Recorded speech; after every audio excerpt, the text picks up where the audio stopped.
somos una preciosa familia, gloria a Dios. Y como preciosa familia somos convocados por Papá Dios para tener estos tiempos preciosos de alabanza y de adoración delante de Él.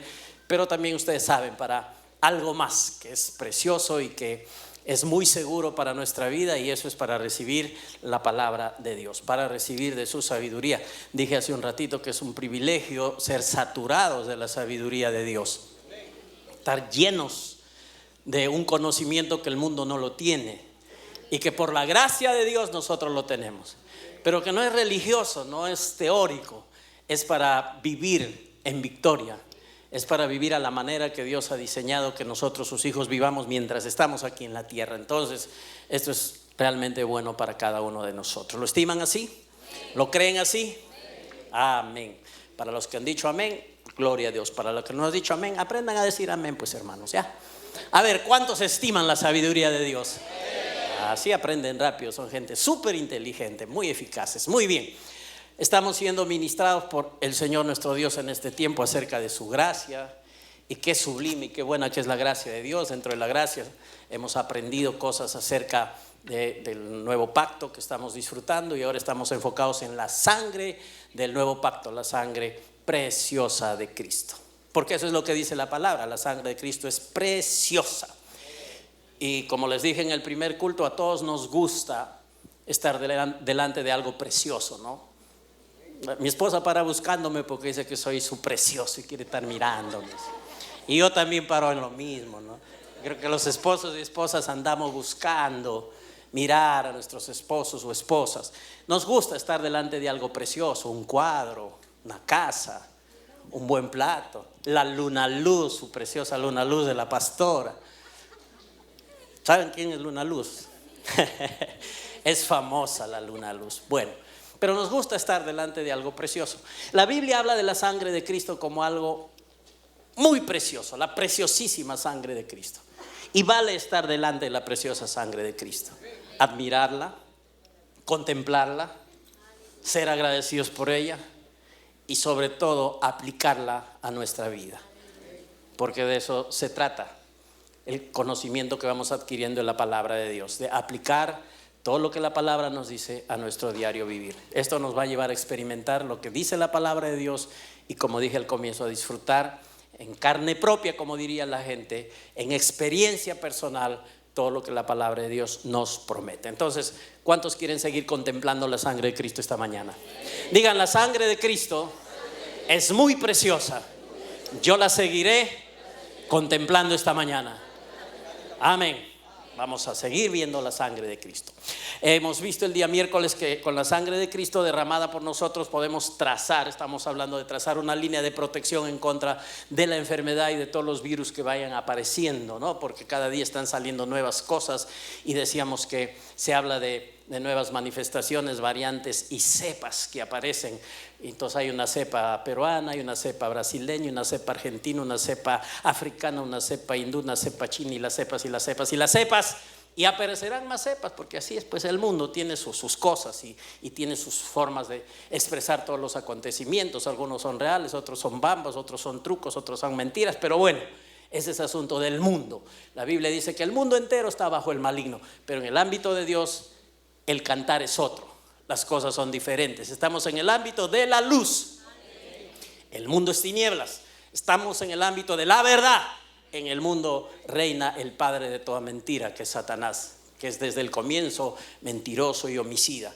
Y nosotros entonces lo que tenemos que hacer, en vez de preocuparnos por las cepas, hacer que el diablo sepa que nosotros somos hijos de Dios, hacer que la enfermedad sepa que estamos sanos por la llaga de Jesucristo, hacer que como familia de Dios, decirle a nuestro Dios que Él sepa también que confiamos 100% en su palabra, y que confiamos en la obra de Jesucristo, y que agradecemos la sangre de Cristo, por la cual nosotros también podemos disfrutar de salud divina. Aleluya. Entonces ese es el sepa que vale la pena para nosotros. Amén. No las cepas que aparecen, sino lo que debe saber Dios, el mundo y el diablo de nuestra parte. Así es que nos encargaremos de eso. ¿Cuántos dicen amén?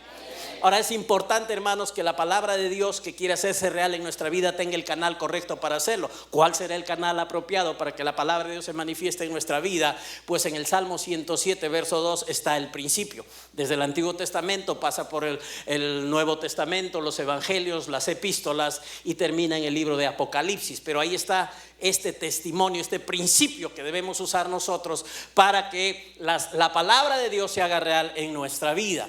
Salmo 107, verso 2 dice: díganlo los redimidos del Señor. Díganlo los redimidos del Señor, a quienes ha redimido de la mano del adversario. Aleluya. Ahora, acá hay una realidad por la cual nosotros hemos pasado. Y es la segunda parte del versículo. Dice: a quienes ha redimido de la mano del adversario. La escritura nos enseña que hoy nosotros estamos, como les dije, en el reino de la luz. Nos enseña que hemos sido trasladados de las tinieblas a la luz.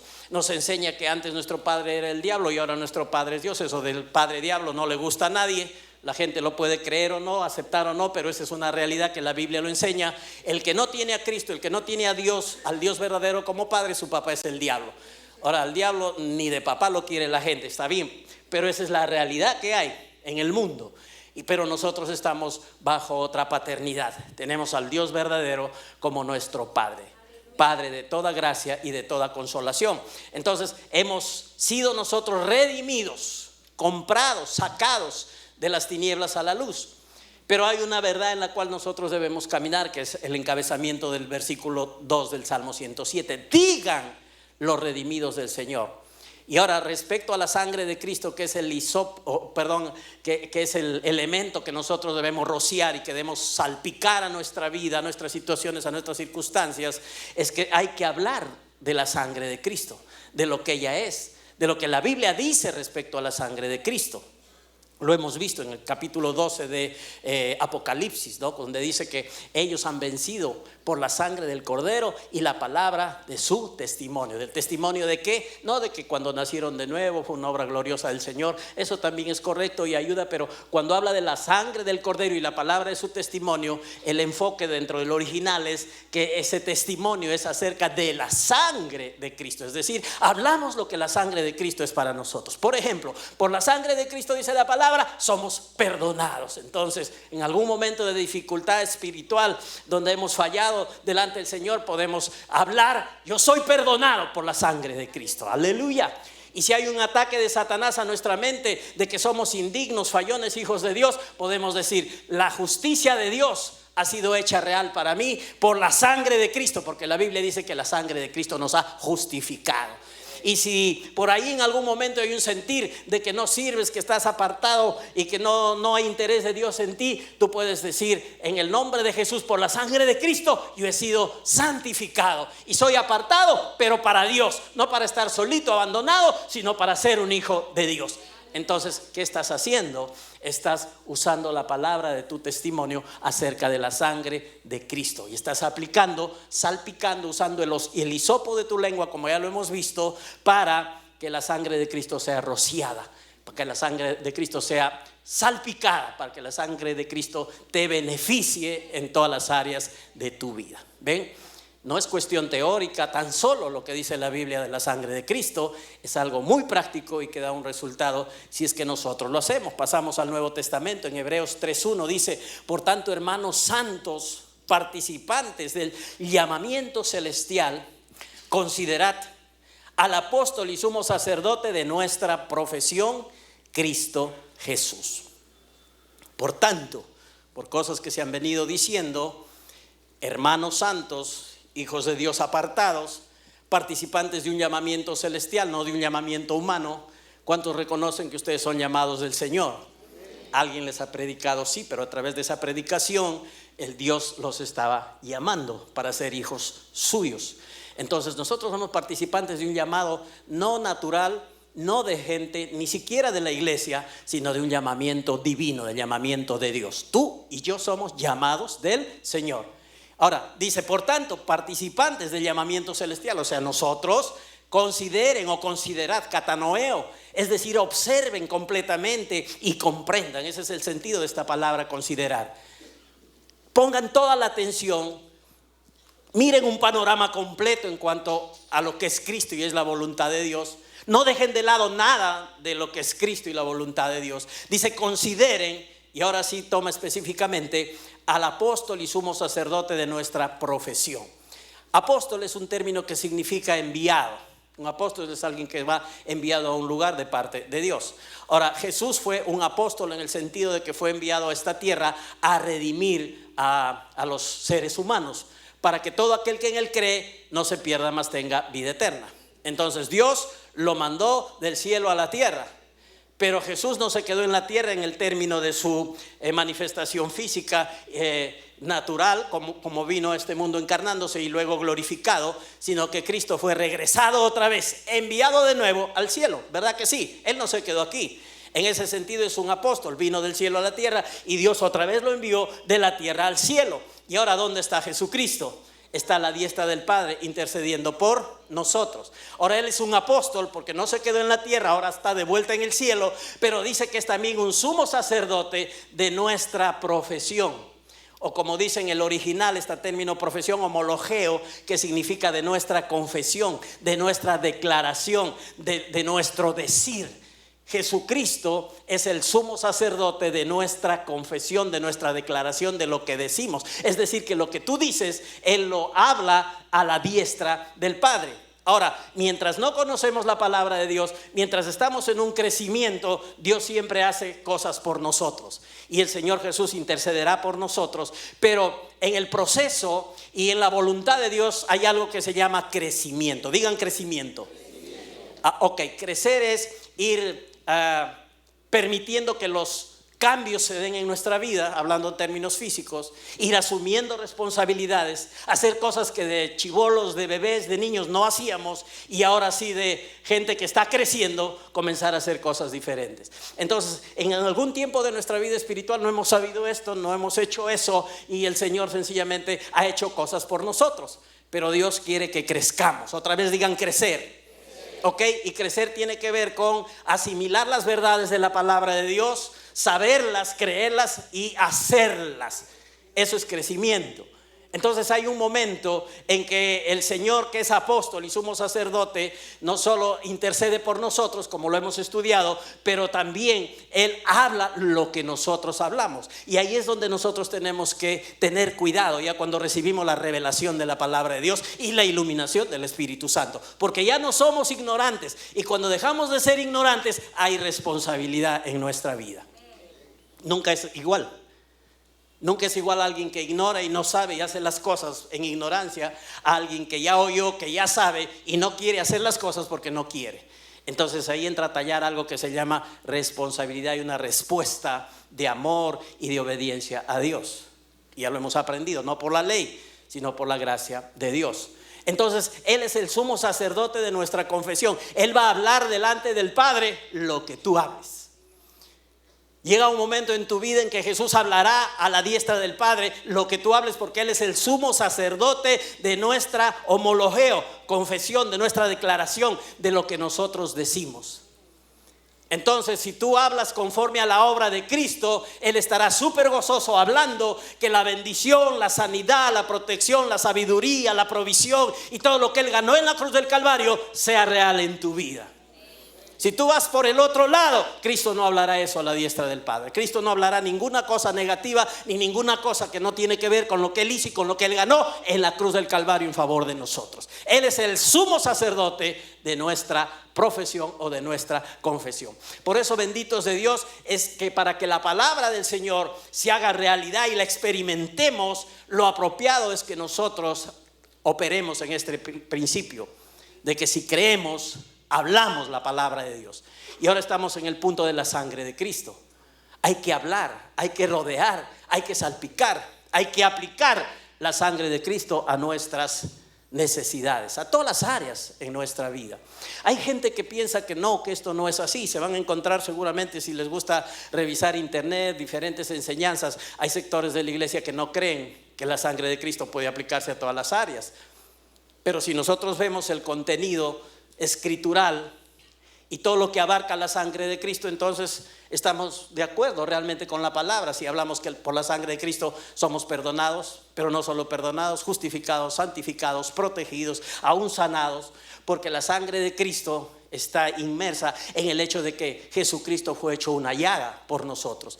Esa llaga es una llaga sangrante, y por la llaga de Jesucristo hemos sido curados. No es una llaga sin sangre, es una llaga sangrante. Él se hizo una sola llaga, Él es una llaga sangrante, y por la llaga de Jesús hemos sido ya sanados o hemos sido ya curados. Entonces hay gente que no cree eso, y generalmente la gente que no cree en esto que estamos hablando son gente que no cree ni en el poder del Espíritu Santo, ni en los dones del Espíritu Santo, ni en el hablar en otras lenguas, ni en las cosas sobrenaturales de Dios, y han cerrado el paso y han limitado a Dios a que su poder fue un poder de un tiempo, de antes de que la iglesia tuvo ese privilegio de ser una iglesia naciente y se movió con el poder de Dios. Pero hermanos, el mandato de predicar el evangelio no ha cesado. Y por eso tú y yo estamos aquí, porque alguien nos predicó el evangelio en este tiempo. Y seguimos predicando el evangelio para que la gente se salve. Y si todavía hay que predicar el evangelio, entonces es obvio que el poder del Espíritu Santo está vigente. La provisión del Espíritu Santo está vigente. La unción del Espíritu Santo está vigente. Los dones del Espíritu Santo están vigentes. El poder del Espíritu Santo está vigente para predicar el evangelio, porque el evangelio es poder de Dios para salvación.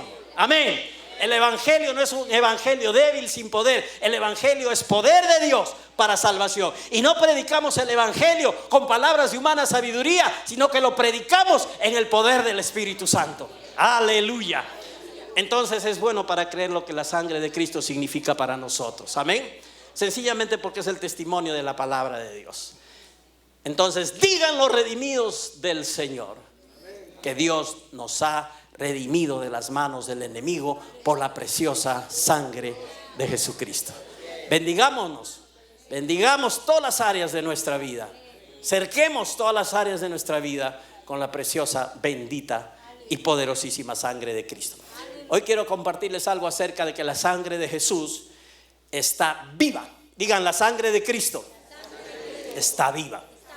Eso está escrito en la palabra de Dios, pero quiero hablarles de una historia que leí que es interesante y puede complementar esto a manera de demostración. Siempre lo más importante es lo que está escrito, lo que dice en la Biblia. Hay cosas que yo comparto, historias que no necesariamente son doctrina. Tú puedes recibirlas, te puede estimular. Si es así, está bien. Si no las quieres tomar en cuenta, no. Lo que sí no dejes nunca de tomar en cuenta es la palabra de Dios, porque lo que está escrito es incambiable. Dice la Escritura: para siempre, oh Jehová, permanece tu palabra en los cielos. De generación en generación es tu fidelidad. ¿Cómo es la fidelidad de Dios? De generación en generación. ¿Y cómo se muestra la fidelidad de Dios de generación en generación? Por medio de su palabra incambiable, que siempre dirá lo mismo. Cuando la leamos, el momento que dispongamos a hacerlo, siempre la palabra de Dios dirá lo mismo. La palabra de Dios nunca cambia, ¿verdad? Entonces es importante que lo que oigan ahora es algo estimulante, que lo pueden oír porque tiene que ver con la palabra de Dios. No es doctrina, pero si lo quieres oír como algo que te estimula, está bien. Si no, lo dejas de lado y no, seguimos siendo buenos amigos, ¿ok? No hay ningún problema. Yo leí la historia. ¿Cuántos de ustedes recuerdan la saga de películas, aquellas serie de películas de Los Cazadores del Arca Perdida? Los jóvenes dicen: ¿qué es eso, pastor? ¿Qué es eso del Arca Perdida? Bueno, es una serie que en la década del 80 de películas que se filmaron, que tenían que ver con el Arca del Pacto, que estaba perdida y que, bueno, los nazis querían encontrarla por los poderes que esta tenía. Se habían enterado de eso y querían encontrarla, y el gobierno estadounidense contrató por ahí a un cazador del Arca Perdida, a un antropólogo que se estaba encargando de ganarle a los nazis y encontrar antes que ellos el arca. Bueno, esa fue una serie de películas que nos gustaba ver, pero en el contexto bíblico hay un cazador del arca perdida que, de acuerdo al testimonio que da, que es un hijo de Dios, bueno, ahí está en la presencia del Señor ya, él testifica de la sabiduría de Dios guiándole a buscar el arca del pacto. Hay una evidencia escritural que está en la Biblia, donde quedó por última vez el arca del pacto, pero de ahí no se supo más de ella, pero en algún lugar debe estar. Entonces hay varias teorías, pero quiero hablarles de este hombre llamado Ron Wyatt, que nació en el año 33 y partió en el año 1999. Él fue un arqueólogo autodidacta, su profesión fue enfermero y anestesista, pero él se inclinó mucho por la arqueología. Entonces, guiado por el Señor, es el testimonio que da, él comenzó a hacer excavaciones, a buscar cosas que tenían relación con los símbolos de Dios, las cosas de Dios, como el arca del pacto, por ejemplo. Entonces él abrió su corazón, recibió sabiduría de Dios, y en el 6 de enero de 1982 él hace un asombroso descubrimiento. Da testimonio que, dirigido y animado por Dios, él pudo encontrar en una zona donde se hicieron algunas excavaciones, donde fue crucificado Jesús, y en la parte subterránea estaba el arca del pacto. Ahora, para ese momento esa era una noticia pero muy trascendente. Pero dada la circunstancia política, social, religiosa que se vive en el Medio Oriente, y dado los dimes y diretes que hay entre el cristianismo, el islamismo, el judaísmo, entonces no convenía que esta noticia se expandiera, se hiciera conocida. Entonces más bien silenciaron, y luego de un tiempo trataron de ocultar todo lo que se había hecho. Y este hombre, Ron Wyatt, dijo que ese no era el momento apropiado para que el mundo sepa de este gran descubrimiento, pero que a los postreros días, cuando el anticristo comience a manifestarse, porque él, sin ser profeta, hablaba de cosas proféticas, él dijo que ahí el mundo conocerá dónde está el arca, cosa que él ya la había descubierto. Ahora, lo que les quiero comentar es que este hombre, en sus indagaciones, en sus descubrimientos, ahí en esa cueva que estaba debajo de donde fue crucificado Jesucristo, encontró un candelabro de 7 brazos, una espada gigante, un efod del tabernáculo. También él descubrió el altar de incienso y algunas otras cosas que están relacionadas con el servicio a Dios. Y como les digo, él anunció que todavía ese tiempo no era el preciso para que el mundo conozca de estos descubrimientos. Ahora, él descubrió el sitio donde fue plantado entonces el palo, la cruz, donde Jesucristo entregó su vida por nosotros. Ahora, la Biblia dice en Mateo 27:51 que cuando Jesús murió hubo un terremoto, ¿no es cierto? La tierra tembló y pues las piedras se partieron. Ahora, donde había sido puesto, en el hueco donde había sido puesto la cruz donde Jesucristo murió, había piedras, había roca, y eso se partió. Y dice la escritura que cuando Jesús estaba ahí en la cruz entregando su vida por nosotros, un soldado romano, ¿recuerdan la historia? ¿Qué hizo? Lo hincó, una hinconada tremenda con una lanza, ¿verdad? ¿Y qué brotó del costado del Señor? Agua y sangre, pues a borbotones. Ya. Ron Wyatt dice que esta agua y sangre obviamente se derramó, y por esas grietas que originó el terremoto, esa sangre fue al fondo. Imaginen que el arca del pacto estaba ahí abajo, y todo eso cayó justo en el propiciatorio del arca, que es el asiento de misericordia. Esto es algo natural que se puede creer o no, pero que realmente llama la atención, y que si es verdad, no es una cosa del otro mundo descocada, tiene mucho que ver con la voluntad de Dios. Porque el Señor, en el Antiguo Testamento, nosotros sabemos que se ofrecía la sangre de los machos cabríos en el propiciatorios, en el asiento de misericordia, ahí en el propiciatorio, que era la tapa del arca. Y entonces, como el pacto estaba cambiando, y la sangre ya no era de machos cabríos, sino tenía que ser la sangre de Cristo la que esté ahí en el propiciatorio ahora, en este nuevo pacto. Entonces eso tiene sentido. Como les digo, esto no es doctrina, pero sí te puede estimular para saber que aún la ciencia puede comprobar y determinar cosas, y la arqueología es verdad lo que dice la palabra de Dios. Ahora, si no sucede eso, la palabra de Dios siempre es la verdad, y aunque no entendamos cosas y aunque no haya demostraciones, hay que seguir creyendo la palabra de Dios. Amén. Entonces este hombre, Ron Wyatt, pues en sus investigaciones y ahí en la cueva encontró manchas que él dijo: estas son sangre seca, ¿no? Después de cuántos años ahí que había sido derramada la sangre de Cristo, y él fue motivado para llevar esa sangre, esas manchas a un estudio, y llevó a unos científicos israelíes y les dijo que por favor analizaran esa sangre. Y él dijo: quiero ver cuántos cromosomas tiene la sangre. Y los científicos le dijeron: de la sangre muerta podemos ver que hay ADN y podemos ver que hay algunas evidencias, pero los cromosomas no se pueden ver en la sangre muerta. Los cromosomas solo se identifican en la sangre viva. Entonces él, como era enfermero y tenía conocimiento médico, les dijo que hicieran tal o cual cosa y que permitieran que en 48 horas algo pudiera pasar con esa sangre para identificar los cromosomas. Y como era amigo de los científicos, ellos le dijeron que bueno, ya van a hacer eso. Y él dijo: por favor, cuando esté todo este asunto y tengan el resultado, por favor, yo quiero estar ahí presente. Entonces hicieron el asunto, él estaba ahí, pasado el tiempo, y él veía que ya a la hora que iban a darle el resultado, los científicos se miraban, conversaban, se iban de acá para allá, se ponían a conversar y estaban en una cosa que como que no entendían qué es lo que había pasado. Y lo que había pasado es que ellos descubrieron que esa sangre estaba viva. Aleluya. La sangre de Cristo estaba viva, porque Cristo está vivo y su sangre también está viva.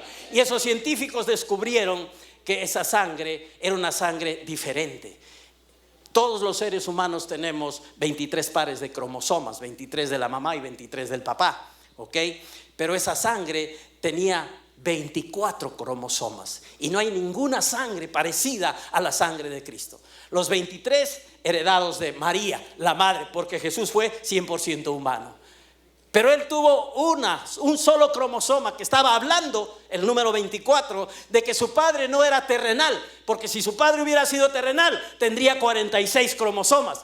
Tenía uno más que hablaba y testificaba que él fue engendrado por el Espíritu Santo de una manera sobrenatural, y que él, tan como era humano, también era divino. Aleluya. Y él era el Hijo de Dios, el único capaz de derramar su sangre para remisión de pecados. Sangre limpia, sangre pura, sangre inocente, porque era una sangre no contaminada por la herencia adámica. Era la sangre de Dios, pura, limpia y sin mancha. Aleluya. La sangre está viva, le dijeron. ¿De quién es esa sangre? Y él les dijo: esa sangre es de vuestro Mesías, de vuestro Redentor. Esto les impactó tanto a estos científicos, que fueron gente que abrió su corazón y comenzó a creer en el Mesías. Y es por causa de la sangre viva de Cristo, iglesia, que hoy estamos tú y yo aquí.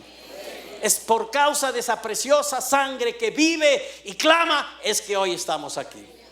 Cristo está vivo, su sangre también. Tú estás vivo, tu sangre está viva. Tu sangre está operando, está fluyendo, está ministrando a tu cuerpo constantemente. Somos el cuerpo de Cristo, y la sangre de Cristo está viva, y la sangre de Cristo está ministrando al cuerpo de Cristo. Aleluya. Jesús vive, su sangre también. No es cualquier cosa la sangre del Cordero. Necesitamos darle la importancia que tiene, y sobre todo aplicarla a nuestra vida para beneficiarnos de todo lo que Dios ha preparado, ha programado, establecido, que sucede en nosotros por causa de la preciosa sangre de Jesucristo. Entonces es necesario que demos oídos, que prestemos total atención y que consideremos de verdad la importancia que tiene la sangre de Jesucristo para nosotros. La sangre de Cristo pues está viva para cada uno de nosotros, los hijos de Dios. ¿Qué dice la palabra ahora respecto a esto? Vamos al libro de Hebreos 12, verso 18 y luego del 22 al 24. El asunto de Ron Wyatt lo vamos a dejar ahí. Como les dije, es una historia que si tú quieres la crees o no, te va a estimular. Pero lo que dice la palabra de Dios, tienes todo el deber de creer, porque es palabra del Señor. Hebreos 12, versos 18 y del 22 al 24. Dice así: porque no os habéis acercado al monte que se podía palpar y que ardía en fuego, a la oscuridad, a las tinieblas y a la tempestad, sino que os habéis acercado al monte de Sión, a la ciudad del Dios vivo, Jerusalén la celestial, a la compañía de muchos millares de ángeles, a la congregación de los primogénitos que están inscritos en los cielos, A Dios el juez de todos los espíritus de los justos hechos perfectos, a Jesús el mediador del nuevo pacto, y a la sangre rociada que habla mejor que la de Abel, y a la sangre rociada que habla mejor que la de Abel. Aleluya. Qué importante lo que está escrito. Esto sí hay que creerlo. Aquí no tienes escape. O crees o crees. Esto no lo tomas a la ligera como una opinión, como una historia, como un testimonio de alguien que dice que encontró el arca. Esto es la verdad. Y esto sí te dice claramente que la sangre de Cristo clama. Esa sangre de Cristo rociada habla. Quiere decir que esa sangre está viva, porque los muertos no hablan. Y la sangre está viva, por eso es que puede hablar y puede dar testimonio. Dice este pasaje y nos está hablando de dos montes. Y nos está hablando de dos pactos. Nos habla del monte Sinaí, que identifica a Moisés y a la ley, y nos habla del monte de Sión, que identifica a Jesús y al nuevo pacto en el cual nosotros estamos inmersos, en el cual nosotros estamos viviendo. Si yo les pregunto en qué pacto están y en qué monte son representados, ¿qué me dirían ustedes? Yo les digo, en el Sinaí. ¿Están representados ustedes? No. ¿Están representados en el monte de Sión? Amén. Algunos todavía están en el Sinaí. A ver, otra vez. Iglesia, ¿están representados en el monte de Sión? Amén. Porque el monte de Sión representa al nuevo pacto. En el monte de Sión al cual nos hemos acercado, pues en ese monte de Sión estamos en una ciudad donde el que reina, el que vive es Dios, y donde los que somos hijos de Dios tenemos vida. Nos hemos acercado al Dios vivo. Dios es Dios de vivos y no Dios de muertos. Jerusalén la celestial, compañía de millares de ángeles, congregación de los primogénitos. No solamente estamos nosotros, sino miles y millones de gente que forman parte del cuerpo de Cristo, que están escritos sus nombres en los cielos. Tenemos a Dios como nuestro juez. Tenemos nosotros los espíritus que han sido hechos perfectos. No nos hemos acercado al monte Sinaí, al de la ley, bajo Moisés, sino al monte de Sión, de la gracia, por medio de Jesucristo y su preciosa sangre. Ahora aquí dice en el verso 24 algo interesante, que nos hemos acercado, dentro de otras cosas ya mencionadas, a Jesús, el mediador del nuevo pacto. Pero la historia no termina ahí, el versículo no termina ahí, y sigue hablando. Menciona a Jesús, mediador del nuevo pacto, pero dice, y a la sangre rociada, de una manera enfática y específica, menciona a la sangre rociada o sangre salpicada o sangre aplicada, que habla mejor que la de Abel. Menciona a Cristo y menciona su sangre. Cristo y su sangre siempre van de la mano, como tú con tu sangre. Tu sangre no anda por un lado y tú por otro. No, tú andas con tu sangrecita a donde quiera que vas. Nunca la dejas, ella nunca te deja. Jesucristo y su sangre nunca se separan. Y la sangre de Cristo está operando en el cuerpo de Cristo. ¿Sabes que eres miembro del cuerpo de Cristo? Que tú y todos los hermanos del mundo formamos el cuerpo de Cristo. Entonces la sangre está en el cuerpo de Cristo, viva, y está operando. Y está clamando, dice, hablando mejor que la de Abel. Pero nota bien, dice Jesús, mediador del nuevo pacto, y la sangre, no dice solo la sangre, pero rociada o aplicada o hablada o salpicada.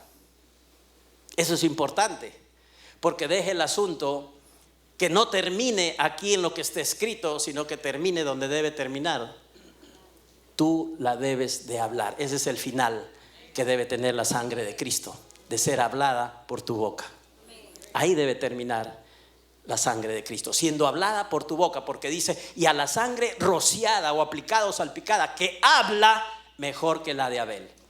La sangre de Abel tenía una voz, eso dice la Escritura, porque dice que la sangre de Cristo habla mejor que la de Abel. Quiere decir que la sangre de Abel también hablaba. ¿Quién fue Abel? Hijo de Adán, murió asesinado por su hermano Caín. Ahora Abel fue el primero que ofreció un sacrificio agradable a Dios, un sacrificio de sangre, como Dios lo había establecido, el primer hombre. El primer ser en general que ofreció un sacrificio fue Dios mismo. Cuando Adán y Eva pecaron, se cosieron delantales de hojas de higuera, y Dios no fue agradado de ello. Entonces Dios mismo hizo el primer sacrificio, enseñando que la relación con Él y el arreglo con Él a consecuencia de la desobediencia siempre debería tener en medio un sacrificio. Entonces Él hace un sacrificio y con las pieles de ese sacrificio los vistió. ¿Ok? Y Dios fue el primero que hizo un sacrificio en las Escrituras. Luego, como hombre, el primero que ofrece un sacrificio es Abel. Y ese sacrificio fue agradable a Dios. ¿Por qué? Porque había de por medio un inocente pagando con su vida para ofrendar a Dios. Era un cordero. Ahora, el hermano de Abel, llamado Caín, también ofreció ofrenda delante del Señor. Pero la Biblia nos enseña que esa ofrenda no agradó a Dios. ¿Por qué no agradó a Dios? Porque esa ofrenda no tenía un sacrificio de por medio. Era el esfuerzo del trabajo de Caín, del fruto de su labranza, de su esfuerzo humano, y él lo presentó a Dios. Y Dios no lo aceptó. ¿Qué aceptó Dios? La ofrenda de Abel, que fue basada en un sacrificio.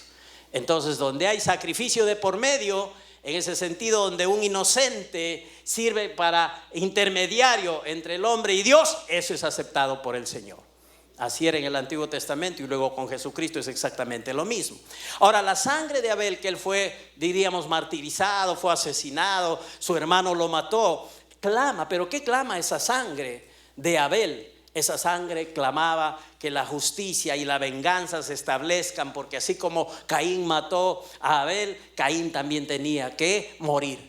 El que a hierro mata, a hierro muere. Ojo por ojo, diente por diente. Ese era el clamor de la sangre de Abel. Pero la sangre de Cristo dice, clama mejor que la de Abel. ¿De qué se trata el clamor de la sangre de Cristo? La sangre de Cristo nos dice que la justicia ha sido satisfecha, que lo que Dios demandaba para perdonar los pecados del mundo ha sido satisfecha por la obra de Jesucristo y por su sangre derramada, y porque esa sangre fue presentada en el propiciatorio celestial y porque Dios la recibió. Al margen de que si la sangre de Cristo naturalmente cayó ahí en el arca del pacto, en el propiciatorio natural, pero la sangre de Cristo, dice la palabra, que fue presentada en el propiciatorio celestial, fue agradable a Dios. Dios recibió el sacrificio y de ahí se abrió la oportunidad para salvación y para vida eterna en todos los que creen en Jesucristo. Aleluya.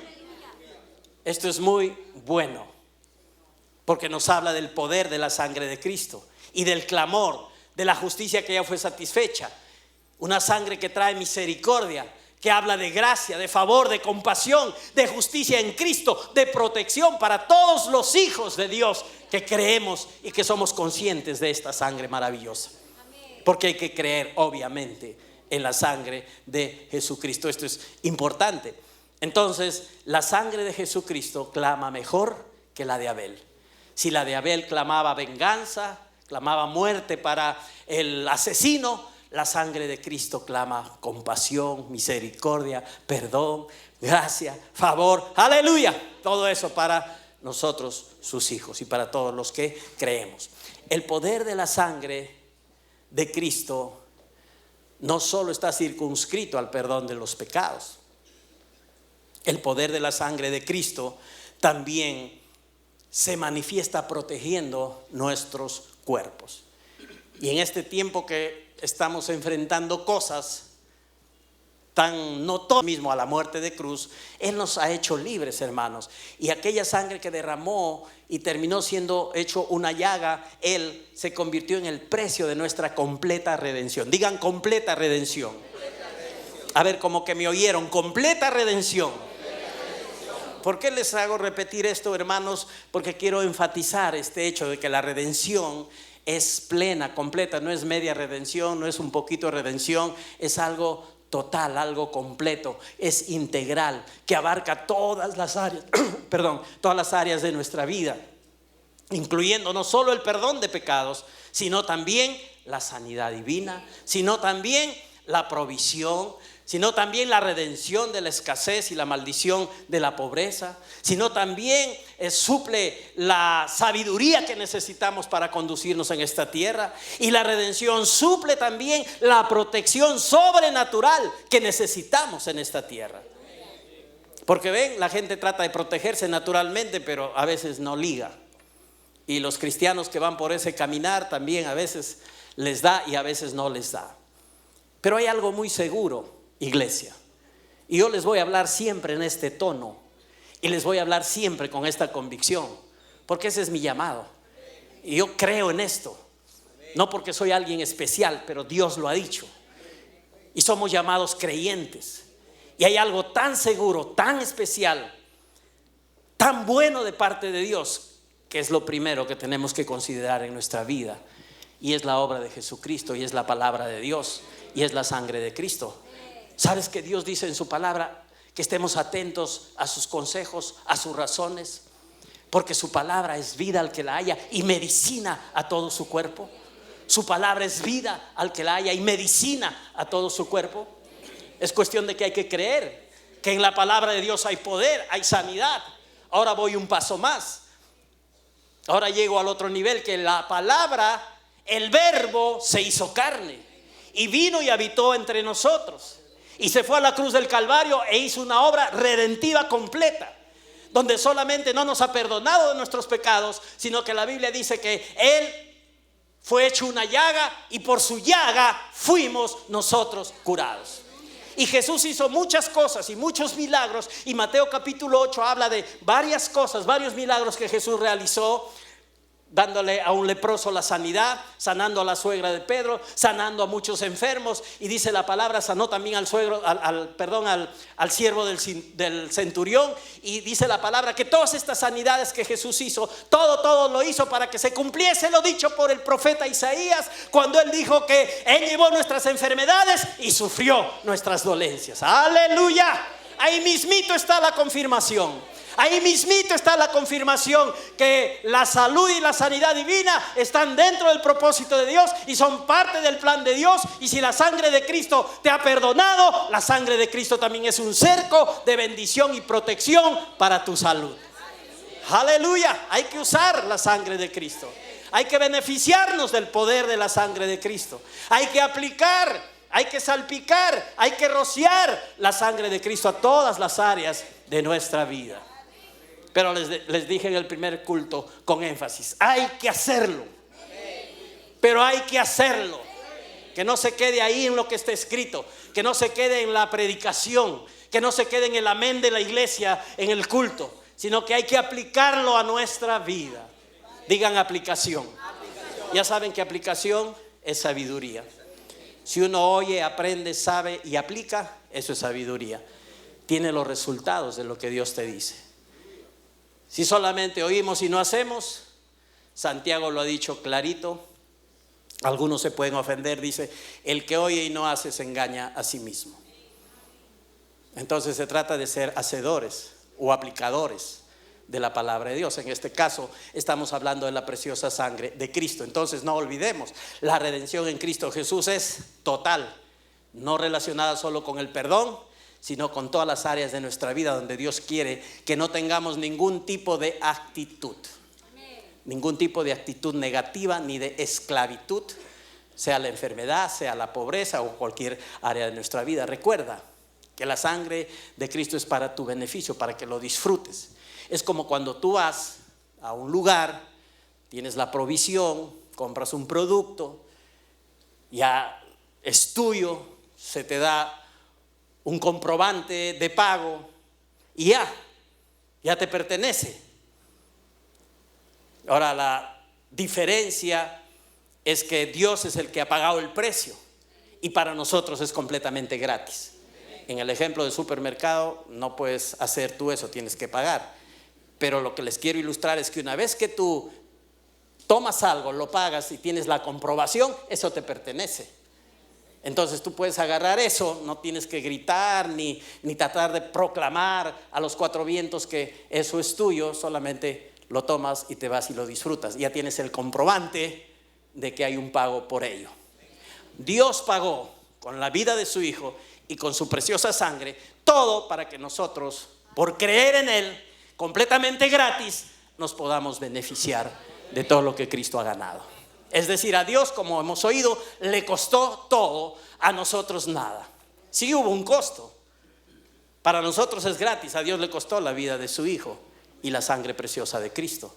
pero para nosotros viene gratuitamente. La redención es gratuita, como lo veremos en un ratito. Entonces solamente hay que entender esto, creer y confesar que el precio ya fue pagado, y aplicar la sangre de Cristo a nuestra vida y a todas las áreas en las cuales estamos necesitando. La confesión de la sangre del cuerpo hecho llaga de Jesús es el testimonio, es el comprobante que dice que todo lo que eres y tienes lo has recibido mediante la fe en su sangre, y hace que el enemigo retroceda y acepte que Jesucristo lo ha derrotado, y tú puedas tener liberación en todas las áreas de tu vida, porque ellos le han vencido por la sangre del Cordero y la palabra de su testimonio de ellos. Aleluya.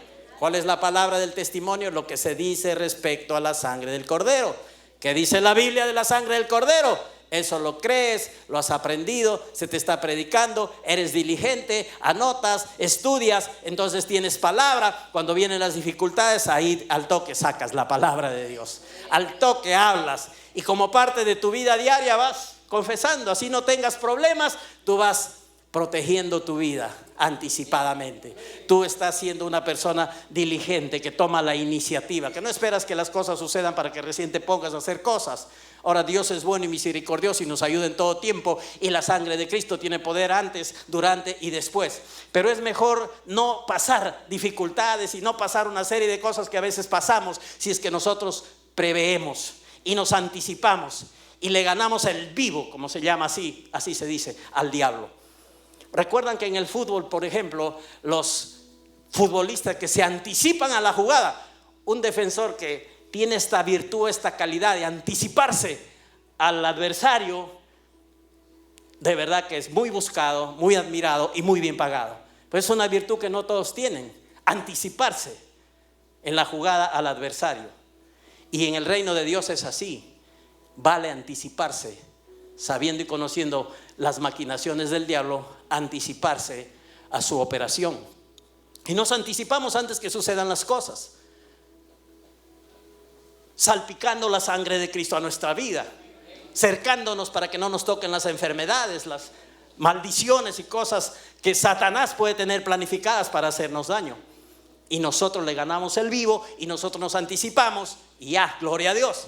Ahora, si por esas cosas de la vida, como dice la gente, incluidos los cristianos, ya hemos entrado en dificultades por confusión, por desobediencia, por X razones, gloria a Dios, la sangre de Cristo sigue teniendo poder. Aunque te va a costar que aguantes cosas, pero vas a salir en victoria. No dejes de usar la sangre de Cristo, no te amilanes, toma la sangre de Cristo, sigue adelante. Dios te fortalece y Dios te da sabiduría y poder para que pelees la buena batalla de la fe y tengas victoria. Aleluya. Y la sangre de Cristo te seguirá preservando y te seguirá guardando. Entonces esto es muy importante. La sangre de Cristo obliga al enemigo a aceptar la liberación que la propia sangre te da, y hace que el diablo se mantenga en su lugar de derrota. La sangre de Cristo, como les compartí el día miércoles, es un cerco de protección, si es que nosotros la usamos para nuestra vida. Hay que usarla en contra de las enfermedades, de los virus y de todas las maldiciones y cosas que el mundo y Satanás tienen preparados para dañar a los hijos de Dios. Recuerda, no te olvides que el diablo no es un juego.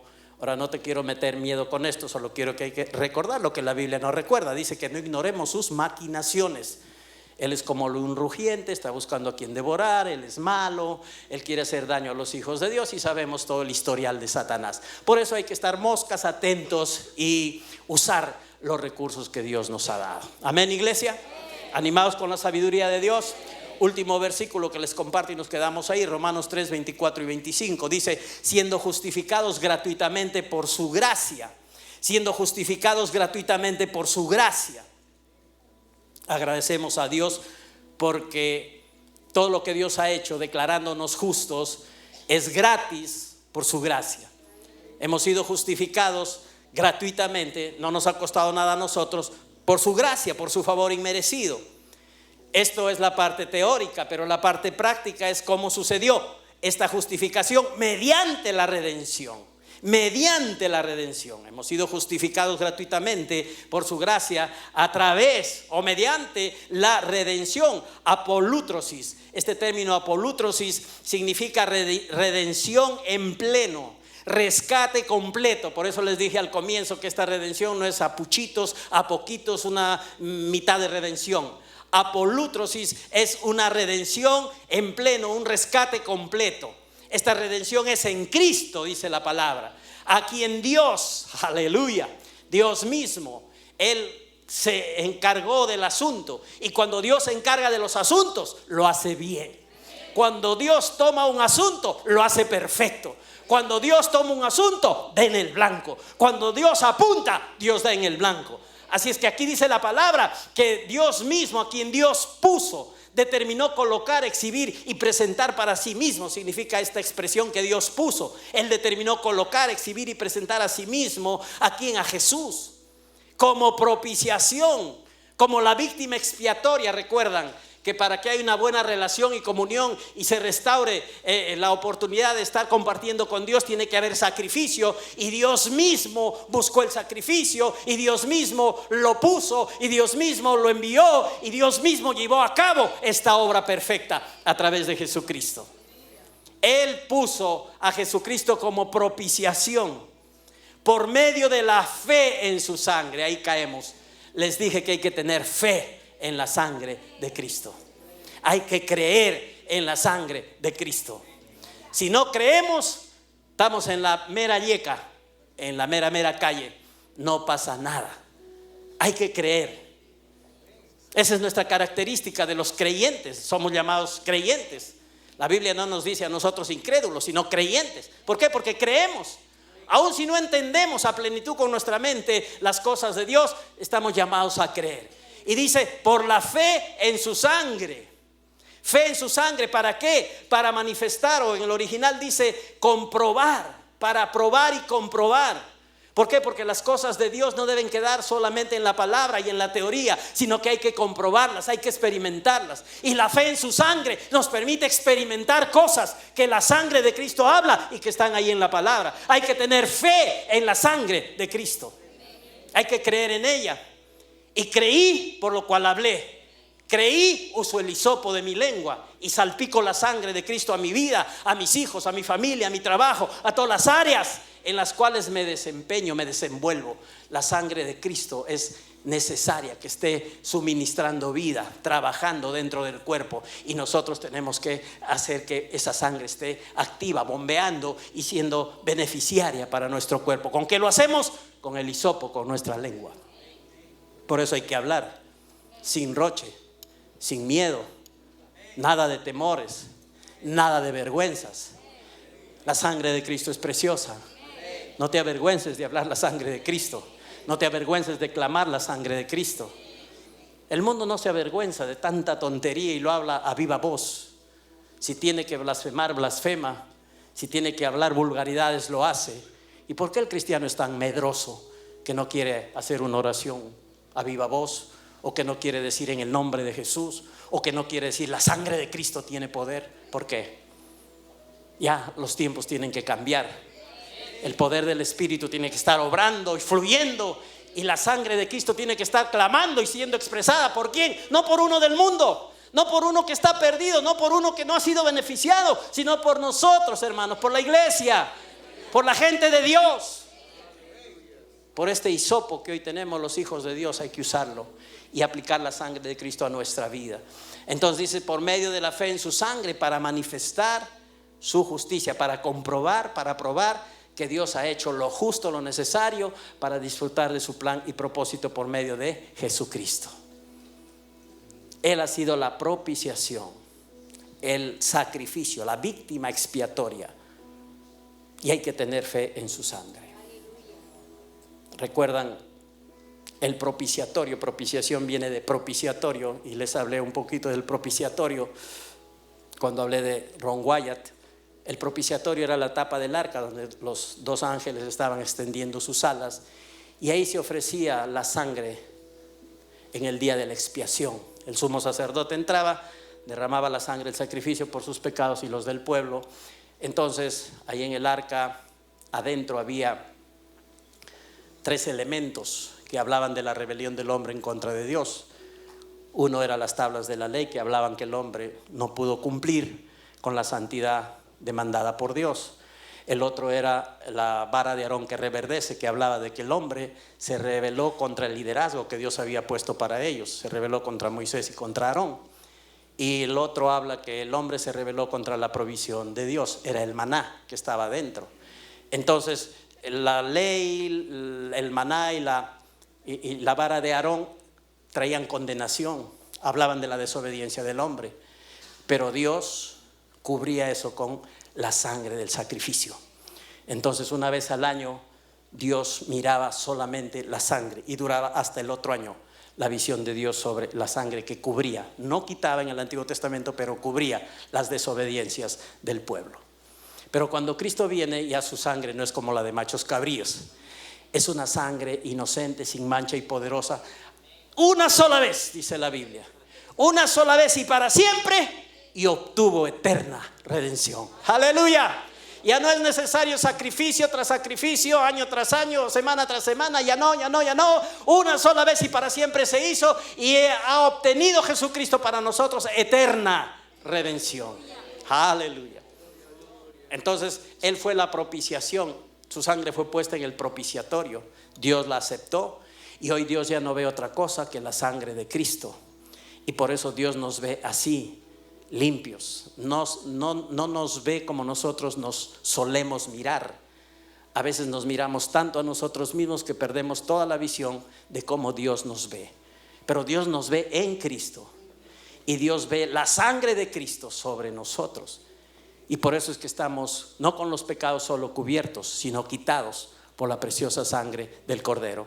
Y somos perdonados, y estamos sanados, y somos bendecidos, y todo eso hay en la preciosa sangre de Jesucristo. Aleluya. Así es que la redención es completa, no te olvides. Jesús es la propiciación por nuestros pecados, los de todo el mundo, y para que todos los beneficios y bendiciones de Dios se lleven a cabo en tu vida. No dejes de mirar, no dejes de admirar, no dejes de hablar, no dejes de confesar el poder de la sangre de Cristo. Amén. Aplícala a tu vida, a tu familia, a tus hijos, a tu trabajo, y verás resultados conforme a los que Dios promete. Bendecida iglesia del Señor, ayudados esta mañana, animados en el Señor. Aleluya. Digan conmigo: Padre Dios, Papá bueno, gracias por la buena palabra. Gracias por la preciosísima sangre de Cristo, en la cual tengo completa redención, perdón de pecados, salud divina, provisión de Dios, protección de Dios, sabiduría de Dios. Aleluya. Gracias, Papá bueno, por la buena palabra. Ahora yo les digo que la palabra de Dios es buena. Y una vez más, la palabra de Dios es buena. Amén. Estamos totalmente de acuerdo, y por eso vamos a aplicar la palabra respecto a la sangre a nuestra vida. Gloria a Dios. Padre Dios, te agradecemos en el nombre de Jesús por este tiempo tan precioso de sabiduría tuya viniendo a nuestra vida. Gracias por ministrar nuestro corazón.